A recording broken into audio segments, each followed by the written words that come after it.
I'd like to introduce James Francis, who's the Penobscot Nation Tribal Historian, Director of the nation's Culture and Historic Preservation Department, and a noted expert on Henry David Thoreau's visits to Maine and his Penobscot guides on the Wabanaki Trail.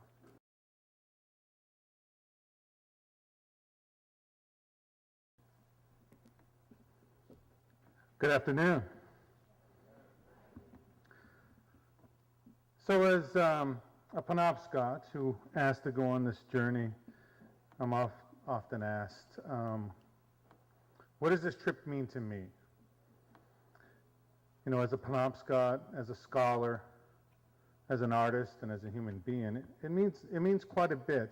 And it was a nice journey because it really dovetails with how I think as a historian and a geographer as I learn more about my people and what I study. Presentation today is a fair bit personal. You're going to learn a little bit about me and who I am, because ultimately that's what history is really about. It's about that interpretation of that historian about the subject matter in which you're hearing from. So forgive me.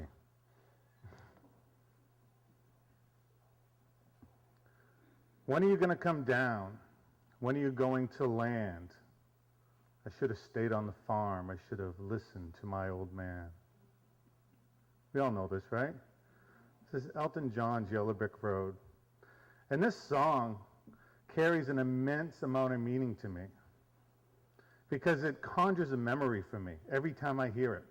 Every single time I hear this song, I am 3 years old. It's one of my earliest memories. My mom had left my dad. I was born in southern New England, New Britain, Connecticut, and we were living in Fall River, Mass. And my mom left my dad. He cheated on her, and she packed us 3 kids up, and we headed to Maine. We were in a small kind of panel truck, a moving van, and we were heading north. Went through Boston, we were crossing Tobin Bridge, and something happened on Tobin Bridge. That song came on. Because when I hear that song today, I have a vision of my mother's lips saying, "You know you can't hold me forever," a line from the song. She must have turned up the radio, started singing this song. The skyline of Boston being flickered by the girders of Tobin Bridge burned in my memory. This is very important to me because she was going home. And for the first time ever, I was going home to Indian Island. And the next morning, we were crossing Indian Island Bridge as the sun was rising. And we made it to my grandmother's house, where for a few years we lived. Single mom raising her children at her mom's house. And it's a very lucky situation for me. You know, incidentally, that little moving van, it's really ironic. It was a Mayflower moving van that took us to the reservation. But like I said, you know, it was a really lucky situation for me because my grandmother, as a basket maker and as a speaker, and, you know, just growing up around these 2 women, my mother on the right, you can kind of see my grandmother off to the left, probably telling my mother, "Get the hell in the car." But from a matrilineal society, I felt blessed to be raised by these 2 women. And it wasn't until I was a young teenager that my mother met my stepfather, and there was a male figure that wasn't my uncle's in my life. So a very important sense of home and place for me. Indian Island is my home. And I grew up there, and I went to high school in Old Town, and then I joined the Air Force, and I was shipped away to this alien planet, if you guys know it, called Cheyenne, Wyoming. It's very different from what I remember. And it was there that I left behind the Penobscot River and Indian Island. I got married, but I was very homesick. I was homesick when I was away in Cheyenne, not just for my family or my grandmother. And it was at the end of my tour. I had to make a decision that whether or not I was going to re-up and stay in the Air Force or if I was going to come home. And my grandmother died. And on her deathbed, she told me that I was given a gift, and I needed to figure out how to give that back. I had a responsibility. And that's why I'm here today, because of that. So this is what I missed. And so I decided not to re-up. I decided to come home without a job, without prospects, and I decided that I needed to study history and that I wanted to learn more about who my people were. And I was taking a class at the University of Maine, a Native American Studies class. We're learning about the Trail of Tears, the federal government's forcible removal of the Cherokee Nation from their homeland to someplace else, an alien landscape. And that was all very familiar to me at this point. And as I was thinking about this, I had a lot of admiration for the Cherokee people, that they're still here today, first of all, that they survived in this new landscape. It's like, how did they know where clean water was, of drinkable water? How did they know those berries were edible? They had generations upon generations upon generations of knowledge, intimate knowledge of their homeland. That was taken away from them. And as I was thinking about this, walking across the campus of the University of Maine in Orono, it struck me that my people are still in our ancestral homeland. That pine tree that I'm looking at is a descendant of the pine trees that my ancestors dealt with. And it changed my life. That moment is one of those defining moments in a person's life. It changed how I see the world. It changed what I studied. It changed I walked across campus and changed my schedule for the next semester. I wanted to know everything there was to know about the landscape, geography, geology, everything. It was then I was introduced to Henry David Thoreau. And the first time I read Thoreau, I was really disappointed. Really disappointed. His description of my homeland, of Indian Island, was upsetting. Page 6, by the way, of the book. I'm surprised I made it through. All backwoods, and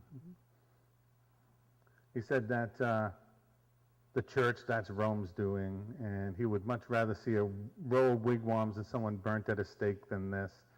And so at my first read, I was very upset about this. But as I learned more about Thoreau, my opinion changed quite a bit. And I'll get into that a little longer. But he was looking for that noble savage. He left Concord here shortly after he spent a night in jail, which his aunt bailed him out for, I believe. And he made his way to the Maine Woods. And it was then that he wrote this passage. Now again, at first glimpse, it was upsetting to me. It's my home. What's this dude talking about? But as I Thoreau grew up here with his eyes to the ground, looking for those relics, looking for those arrowheads. And he had a very kind of scientific way of finding them. Read that in his journals. But he was looking for that lost culture, and he went to Maine seeking it. And, with the Roman Catholic Church and the substandard housing that is much like houses that are here, just substandard, he was very disappointed in what he saw. And it wasn't until he began to get to know his guides, Joseph Antion on the left here, and then Joe Polis, that he starts to grow. that he starts to see these men, not as Indians. He starts to see them as human beings. And in the case of Polis, like an incredible human being. Didn't really get a chance to get to know Antion too well. He was impressed with his prowess as a hunter, even though that kind of upset Thoreau, the murder of the moose and all. But, you know, it was Joe Antion, his guide from 1857, that I consider one of my favorite Penobscot historic figures. He embodies a lot. Just talk about him, you can learn so much about Penobscot history. Because not only was he Thoreau's guide, but he was also our last hereditary chief. We never elected our chiefs. If your father was a chief or your uncle, you were in the running to become chief. It was a bloodline. And John Antion, Joe's father, was a chief. And it was chiefs from the other Wabanaki tribes that would come and choose from the pool of qualified individuals, and they would choose who the chief would be. But it was after John Antion died that the tribe decided to take the state of Maine's advice and have an election and elect our chief. And Joe Antion won anyways. So what happens, in one person, we get our last hereditary chief and our first elected chief, all in one. It was a very tumultuous time for us historically at that time, because not everybody agreed with this. He was also a log driver. He ran logs down the West Branch, and he was born on Christmas Day, which really points to our Christian background. We've had a priest in our community since the early 1600s, Roman Catholic. And he dies on the 4th of July, which is very telling, because we hate America. I'm kidding. Please laugh at that. No, so he dies on the 4th of July, you know, and we're seen as a very patriotic tribe. You know, Joseph Orono, a Revolutionary War hero, famous chief of ours. And it is on the 4th of July in 1870, while shuttling logs down the West Branch of the Penobscot, that he dies, a hero in Maine history. While shoving off, getting ready to run what was called Grand Pitch, not the same Grand Pitch that you saw pictures of on the East Branch, this was the Grand Pitch on the West Branch. And one thing that Kevin Slater told us is that you run falls, you portage pitches. And they were running this pitch. And a guy named Prouty, he's got the nickname of Dingbat Prouty now. I don't know if it's because of this incident, but Charles Prouty made a mistake, and the bateau they were in hit a rock broadside, and the boat started falling apart because of the water was tearing it up against the rock. And the last thing one seen Antion alive was up to his knees in water, standing up in the boat, trying to save the men that were clinging to the boat as they went over the falls. They fished his boots out of the water and hung them on a pine knot.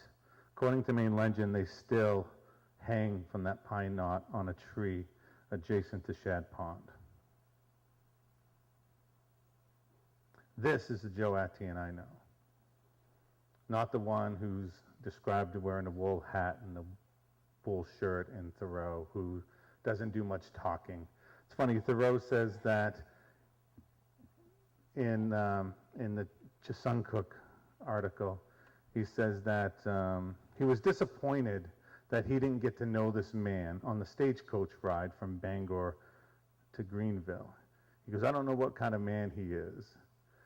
And it's kind of ironic because it was the kind of man who gave his seat up to a woman inside the carriage so he'd sit out in the rain. And that's why Thoreau didn't have the opportunity to speak to him, because he had given that seat up. So John touched on this a little bit. Polis was considered one of the most influential men in Thoreau's life. This quote really taught me something. He says that as we drew near Old Town, I asked Polis if he was not glad to get home again, but there's no relenting to his wildness. And he said, "It makes no difference to me where I am. Such is the Indian's pretense always." It makes no difference to him because he was always at home. They did this 300 and some odd mile journey. And by the way, did it in 3 days quicker than we did it last year. And the whole time he was at home, which really told me something about the vastness and what truly is homeland for the Penobscot people as we move further and further away from, Indian Island. One of the things that really intrigued me about Thoreau was what his guides were telling him. My Uncle Butch showed up on the trip, and he felt that Thoreau didn't say enough about what the guides taught him. But I think they taught plenty. One thing was place names and Indian words that Thoreau documented on the trip. And he wrote in his journal, he says, "The Indians stood nearer to wild nature than we. The wildest and noblest quadruped, even the largest freshwater fishes, some of the wildest and noblest birds, and even the fairest flowers have actually receded as we advanced, and we have but the most distant knowledge of them. It was a new light when my guide gave me Indian names for things which I had only scientific ones before. In proportion as I understand the language, I saw them from a new point of view. An Indian dictionary reveals another and a wholly new life to us." Saw it from a different light. We have a word for a birch bark canoe. It's agweeden. And it just doesn't mean birch bark canoe. It means that which floats lightly. That's the true translation of that word. That floats lightly. And it tells you something about the character of this craft, that it's light. And it has to be light. One, the predecessor was a dugout canoe, which is very heavy and very cumbersome. But it also has to be light, not just to cut through the water and to be able to navigate, but to carry it, to go around on portages. It was an important part of the character of that, and that name retains it. I'm going to talk a lot about language today and the understanding of how we can take language and look at the landscape and interpret how my ancestors saw the landscape. I'm going to be looking at a lot of place names. Historian Fanny Hardy Ekstrom says that the day is past when Indian names were the butt of foolish laughter, to be distorted, mutilated, displaced by trivial appellation. All Indian place names had a local pertinency. In recovering the meaning in the correct form of the names, we enlarge our horizons and make our home a more romantic place to live in. The old names are the colored curtains which hang beside the windows through which we look back into the beginnings of humans living here. For ages upon ages, countless human beings have lived here and toiled and suffered here, and we have left only these names. Well, not really. There's still Indian people there. When you start to look at language and how it's interpreted in the landscape, one thing you have to understand is culture is a very important concept in language. It almost makes language predictable. Okay? I want to play a game with all you folks. And just bear with me. Keep all your answers to yourself. All right? I'm going to ask for you guys to think of a number between 2 and 9. Keep it to yourself. Multiply that number by 9. I know. You can get your phone out if you need to use the calculator. You should have a 2-digit number. Add those 2 digits together. Okay? And subtract 5. Now you all have a number. And for each number, there's a corresponding letter. A1, B2, C3, D4, E5, and so on and so forth to Z26. So with that letter that you got from your number, keep it to yourself, think of a country. Got it? With the last letter of that country, think of an animal. Got an animal? And with the last letter of that animal, think of a color.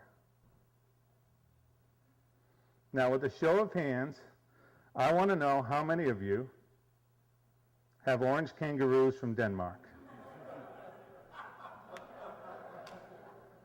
Quite a bit. Look around. There's quite a bit of you who have orange kangaroos. So what happened? Okay, first of all, in all fairness, the math was a ruse. I got you all to 4. Unless you did something wrong, the math will get you to 4. Doesn't matter what number you picked. 9 is magic, and I got you to 4. But how did I know people were going to pick Denmark and kangaroo and then orange? It's because we're all educated in the American education system. Language is fairly predictable. And so when you start to think about culture and language, there's a fair bit of predictability to it and how that we kind of function on a day-to-day basis. And so when we start to think about that in relation to place, you really have to understand culture is embedded with language. And to really understand Penobscot culture, you have to understand the language. And to understand the language, you have to understand the culture. They're tied together. Chinese cultural geographer Yifu Chuan came up with this very simple formula. He said that space, an area, plus culture equals place. And when you get that sense of place, it's embedded in the culture. And for many, many years, as I've been studying the space that we call Maine, I understand that I live in a place that has a different culture there today than the culture I am studying. And I have to peel back those layers. I have to look beyond those curtains, as Fanny Hardy calls them, look back into the past through that window of how my ancestors saw the landscape. By looking at place names, we can do that in a lot of different ways. So I'm looking at a place that's different. It's the same space, it's the same area, but it's a different place because there's a different culture at play. I talked a little bit about this in the video. The word Katahdin means greatest mountain. And people say, oh, well, geez, that makes sense. It's the largest mountain in Maine. Boy, they nailed that one. They got that right. Yeah, largest in Maine, okay. So when it was named this by my ancestor, there was nothing called Maine. There was no boundary. And how close to the Maine-New Hampshire border is Mount Washington, which is bigger? Not very far. So why this mountain? And they didn't know how tall it was. You know, it wasn't until, Turner or Jackson, one of the two, measure it, and they get a number. So the term greatness has nothing to do with its size. There's something else. There's something inherently great about this mountain. And for those of us who have been there, including Thoreau, we feel it. We can't describe it. It's one of those things you can't, it's intangible. It's really hard to, but we feel it. There's a sense about this mountain that is just undeniable beyond any other mountain I've ever been to. Greatest mountain.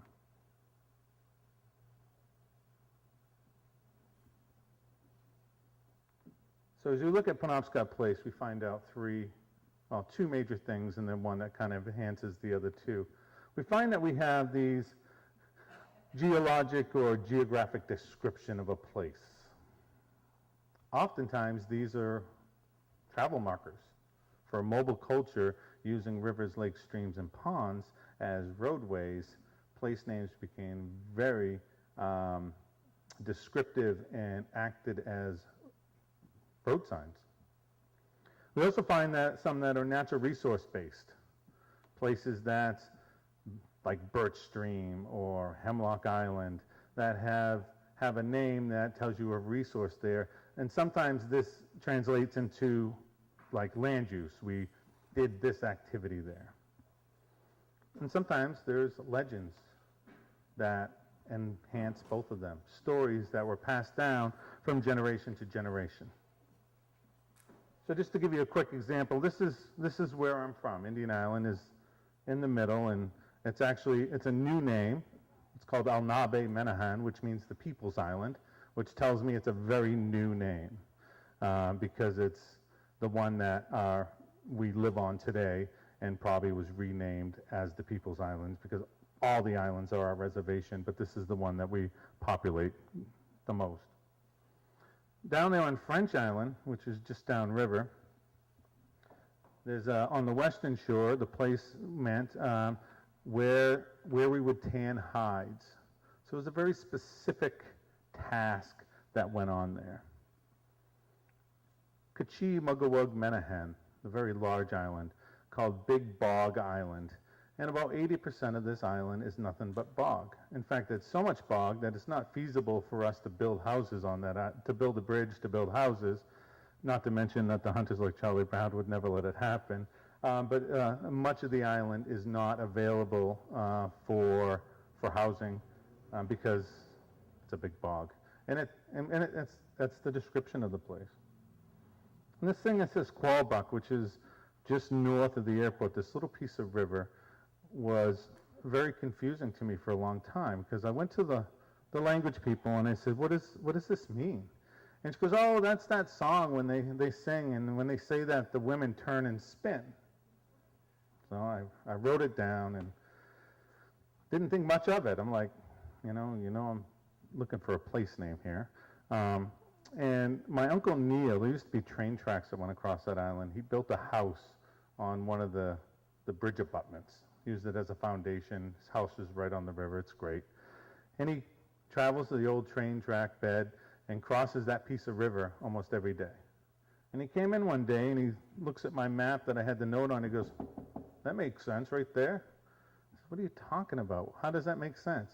He goes, well, in the spring when the water's really high, the river flows left to right. I mean, from right to left. Because this channel here goes around. The large mass at the bottom is actually an island, and it returns back. And then he goes, but in regular flow, it flows the other way. And I found out with further research before they put the dam in, there was actually a small set of falls that were reversing at this spot. So took it back to the language, and it actually meant the place where the river turned back upon itself. It wasn't the dancers that were spinning and turning, it was the river. Which goes to show that this work, which I've been doing for about 20 years, really focuses on understanding the landscape. When we're on the Thoreau journey, there was this rock that always confounded me at Chesuncook. And we stopped at this rock. I didn't even know where the rock was. And Kevin Slater stood up in the canoe, and he's like, this is the place right here. This is where you have to make a decision. At this rock, you have to decide if you're going to go this way, that way, or that way. And that's exactly the rock where the decision is made. That has to do with that name. And it just set everything off. I mean, it's understanding of the landscape. And Madamisconis, plenty of alewives stream. Passagassawakeg, the place where we speared sturgeon by torchlight. Not only is the resource there, but how we did it. It's a very descriptive type of name. Now I want to finish with the story of Goose Cop and the moose. So Goose Cop's our cultural hero, and he's embedded in a lot of our legends, and he's always there to tell us a story or to teach us something. And in the story of Goose Cop and the moose, he's in the Moosehead Lake area, and he's teaching people how to hunt moose, an activity that we didn't know how to do. And he sees this cow moose and this calf come strolling out of the forest.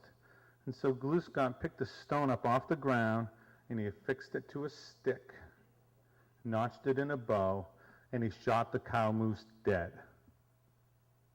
She turned to stone. She turned to stone, the cow moose.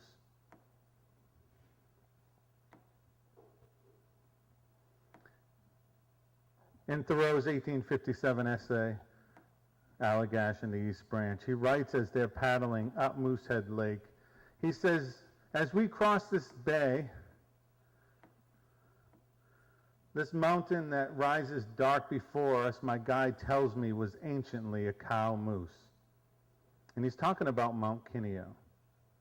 Mount Kineo is that cow moose that turned to stone. And some real imaginative people go, yeah, I can see it. I can kind of see she's laying down, and it's not about that. It's not about that at all. It's about that stone. That stone that he picked up off the ground and affixed to a stick. Kineo is one of the largest repositories for finding stone perfect for making arrowheads. Quarrying the belly of the cow moose. And this is exactly what the story is telling us. And the story continues on telling you how to get there, because there's a whole thing with the calf moose and the mountains and in Penobscot Bay.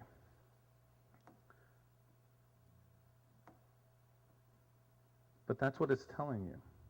It's pointing you to that quarry. And Indians came for hundreds of miles to quarry that. Chris quarried it. He'll tell you about that. Thoreau was very interested in lithics. I created this poster after we visited the Peabody Museum at Harvard, me and Chris. Identified all of these lithics that Thoreau had collected through his life. And every one of them on this poster comes from Maine. At least the stone came from Maine. It's quite a collection.